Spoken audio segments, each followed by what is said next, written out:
U opštini Kula zavarti državni apatiki u Kuli, u Lenjinove ulici, u Ruskim Keresture, Kruščiću, Sivcu, Červinki i Liparu. Velji apatikare ostali bez roboti.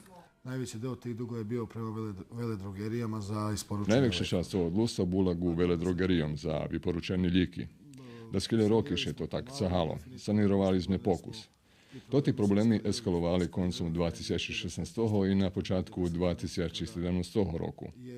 Kulska apatika u Ramikoh doma zdravja nije samostojna apatika i uz každú blokadu pre neplacene rachunky za líky blokiruje še rachunok doma zdravja, a tak zagrožena zdravstvena zaštita hraždanov na teritoriji opštiny Kula.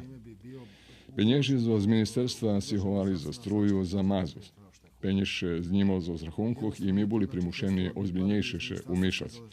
A to podrazumuje, že sme z opštinského budžetu počali vyplacovať dlužstva veledrogerijom za vyporučene líky.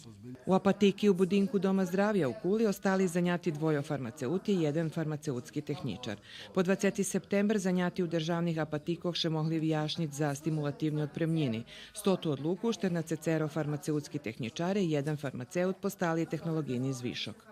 Mi robili v državne, medtem situacija taka bola, že bolo vidno, že še to haši.